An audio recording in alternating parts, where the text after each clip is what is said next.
एक आदमी के हाथ में एक डंडा था। उसने अपने दोस्त को भी खींचकर छुपाया और फिर चैन की सांस ली। पहला आदमी बोला, भाई हम इस मॉन्स्टर से नहीं बच सकते। जिसके बाद उसके दोस्त ने कहा कि हम उस बॉक्स का इस्तेमाल कर सकते हैं, जिसके लिए पहले आदमी ने मना कर दिया। तभी एक जोर की आवाज आई और वो दोनों फिर से भागने लगे। मॉन्स्टर उन तक पहुंच गया और वो डंडा जमीन पर गिर गया। जिसके बाद एक भयानक हाथ उसे लेने के लिए आगे बढ़ा। फिर हमें जोई नाम की एक लड़की को दिखाया जाता है, जो हाल ही में अपनी माँ की मौत के बाद अपने पिता के साथ ऑस्ट्रेलिया आ गई थी। उसकी माँ तो उससे छिन ही गई थी, साथ ही वो अब अपने दोस्तों से भी दूर हो गई। वीडियो कॉल पे उन्हें मस्ती करते देखकर वो काफी दुखी हुई। अगले दिन जोई के कॉलेज वाले उनकी पूरी क्लास को एक खास म्यूजियम दिखाने ले गए। उनकी टीचर ने बताया कि इस म्यूजियम के अंदर एलिमेंटलिस्ट नाम के लोगों की चीजें भरी पड़ी हैं, जिनके पास जादुई शक्तियां थी, जो बताते हैं उन्हें करिश्माई पेड़ से मिली थी। पर फिर एक दिन एक शैतान जादूगरनी ने उन सब पर हमला कर दिया। हाँ मैम सही कह रही है, मैं भी था वहाँ पे। अविया नाम के एक लड़के ने मजाक किया, जिसके बाद सब हंसने लगे। खैर म्यूजियम जाते हुए बस में जोई ओवन नाम के एक लड़के के पास बैठ गई, जो पढ़ाई में बहुत अच्छा था, पर उसकी चबड़ चबड़ रुकती नहीं थी, बोलता रहता था हमेशा। तभी एक जामुनी रंग के बालों वाली लड़की ने पीछे मुड़कर उसे कहा, साले चुप हो जा वरना दांत तोड़ दूंगी तेरे। ओवन एक बार के लिए तो चुप हुआ, लेकिन ज्यादा देर नहीं रह पाया। यह देखकर जोई की हंसी छूट गई। कुछ देर बाद वो लोग एग्जीबिशन में पहुंच गए। वहां हम डॉक्टर रोशन को देखते हैं, जो म्यूजियम की मैनेजर है। वो स्टूडेंट्स को इस म्यूजियम के बारे में बता ही रही थी कि तभी जोई उसकी बातों पर ध्यान न देते हुए उसी डंडे के पास पहुंच गई, जो हमने कहानी की शुरुआत में देखा था। वो डंडा इसी म्यूजियम में मौजूद है। ओवन भी उसके पास आया और वो बड़े करीब से उस डंडे को देखने लगे। तभी उस डंडे के ऊपर कुछ निशान चमकने लगे और अचानक से वो बिना शीशा तोड़े बाहर आ गया। जब जोई ने वो डंडा उठाया तो वो जो निशान थे वो चमकने लगे और उसके दोस्तों पर भी वैसे ही निशान चमक रहे थे। तभी डॉक्टर रोशन वहां आई और जोई को वो डंडा पकड़े हुए देखा। वो सब एक दूसरे पर इल्जाम लगाने लगे, इसने उठाया था ये डंडा, इसने उठाया था। लेकिन डॉक्टर रोशन ने उन्हें डांटा नहीं। उसने कहा कि जल्दी मेरे साथ चलो। सब डॉक्टर रोशन के पीछे उनके ऑफिस में गए, जो अजीबोगरीब चीजों से भरा हुआ था। जोई ने पूछा कि ये सब हो क्या रहा है। डॉक्टर रोशन ने कोई जवाब नहीं दिया, बस वो ये सोच रही थी कि बिना शीशे के टूटे वो डंडा बाहर निकला कैसे। जिसके बाद जोई ने कहा कि सब कुछ अचानक हो गया, जैसे कोई जादू। इस पर डॉक्टर रोशन ने बताया कि ये डंडा ट्री ऑफ नॉलेज से बना है,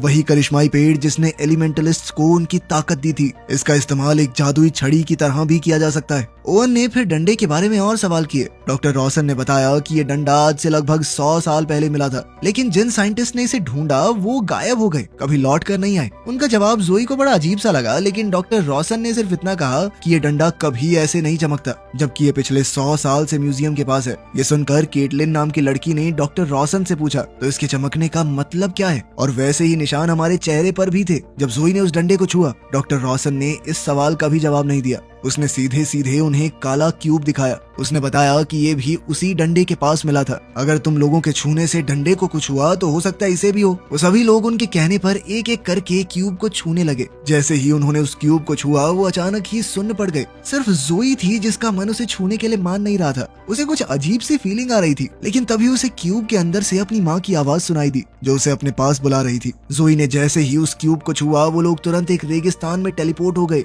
होश में आने पर जब सबने देखा कि वो कहाँ हैं, तो वो जामुनी रंग के बालों वाली लड़की केली घबरा गई। उधर केटलिन भी डॉक्टर रोशन पर चिल्लाने लगी, ये सब तुम्हारी वजह से हुआ है, क्या किया तुमने हमारे साथ? जोई ने सबको शांत करने की कोशिश की। तभी उनकी लड़ाई ओवन ने रोकी और कहा कि मुझे जंगल से कुछ संगीत सा सुनाई दे रहा है। जिस पर डॉक्टर रोशन ने कहा कि हमें वहाँ चलकर देखना चाहिए, क्योंकि रेगिस्तान में जिंदा रहना वैसे भी बहुत मुश्किल है। वो सब चलने लगे एकदम चुपचाप। डॉक्टर रोशन सबसे पीछे चल रही थी। तभी बच्चों ने एक बूढ़े आदमी को देखा, जो पूरी तरह से गीली फंगस से ढका हुआ था। वो एक पेड़ के नीचे बैठा था। उसने अपना नाम मैड्रुक बताया। उन्हें एक बार के लिए तो शक हुआ कि शायद ये आदमी मर चुका है, लेकिन तभी उसने आंख खोली और कहा कि अच्छा वक्त आ गया क्या? बच्चों ने पूछा किस चीज का वक्त? तभी उस आदमी ने जोई की तरफ देखा और बड़े प्यार से कहा धरती की बेटी। फिर उसने उन सबको बताया कि तुम लोग एक साथ जुड़े हुए हो, बिल्कुल धरती के 5 एलिमेंट्स की तरह। खैर अपना ध्यान रखना, बीस्ट उन लोगों को कभी नहीं छोड़ता जिन्हें वो पहचान नहीं पाता। अगर तुम अपना असली रूप दिखा दो तो तुम्हें कुछ नहीं कहेगा। जब मैड्रुक ने बीस्ट का जिक्र किया, दूर से एक गरज सुनाई दी, जिसे सुनकर सब घबरा गए, क्योंकि बीस्ट उनके करीब आ रहा था। मैड्रुक ने फिर से कहा, उसे दिखा दो तुम कौन हो,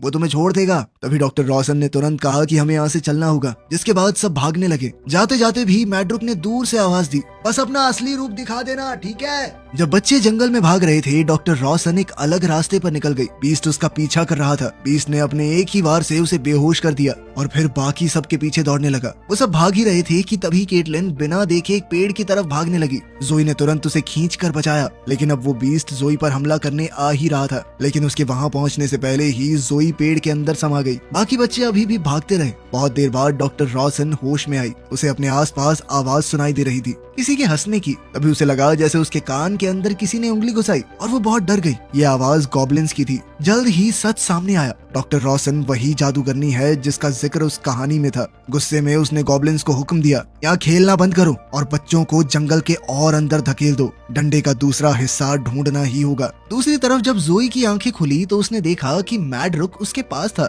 उसने पूछा कि ये तुमने कैसे किया? मैडरुक मुस्कुराया और बोला कि सभी पेड़ एक दूसरे से जुड़े हुए हैं। बाकी सब ने अभी के लिए बीस्ट को चकमा दे दिया था। वो सब प्लान बनाने लगे कि यहाँ से निकलें कैसे। ओवन ने कहा कि हमें पानी, खाना और छुपने की जगह ढूंढनी होगी। हैवियर ने केली से पूछा, तुम्हारे बैग में खाना है क्या? अब जाकर उनकी नजर पड़ी कि केली तो यहाँ पर है ही नहीं। अचानक केली सामने आई और बोली कि मुझे एक छुपने की जगह मिली है। बड़े अलग से निशान बने हुए हैं उस पर। वो उन्हें जंगल के और अंदर तक ले गई। जब वो लोग नीचे गए तो ओवन की नजर एक चट्टान से बनी हुई दीवार पर पड़ी, जिस पर कुछ अजीबोगरीब निशान बने हुए थे। ओवन इस बारे में कुछ कह ही रहा था कि तभी केली की ताकत जाग गई और उसके हाथ आगे बढ़ाते ही उस दीवार पर बना एक निशान जगमगाने लगा।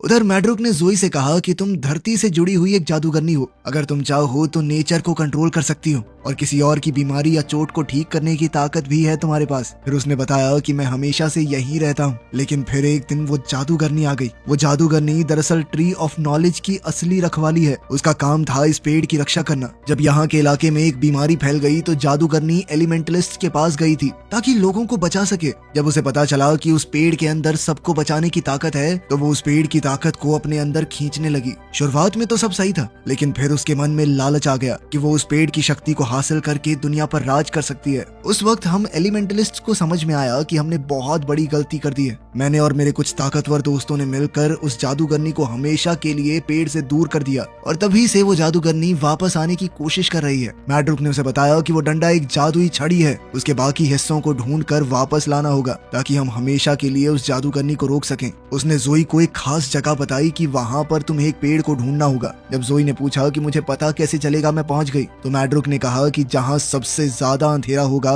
वहीं से तुम्हें रास्ता मिलेगा। जोई को कुछ समझ नहीं आया और उसने सोचा कि अभी अपने दोस्तों को ढूंढने चलती हूँ। मैडरुक ने पीछे से कहा कि जो चाहिए मिल जाएगा, चिंता मत करना। जाने से पहले मैडरुक ने कहा कि जादूगरनी की महक है तुम्हारे ऊपर, उसे धो लो वरना वो बीस्ट तुम्हें छोड़ेगा नहीं, पहचान नहीं पाएगा तुम्हें। जोई ने उसकी बात मानते हुए अपने ऊपर थोड़ा कीचड़ लगा लिया ताकि बीस्ट उसकी सुगंध का इस्तेमाल करके उसका पीछा ना करे।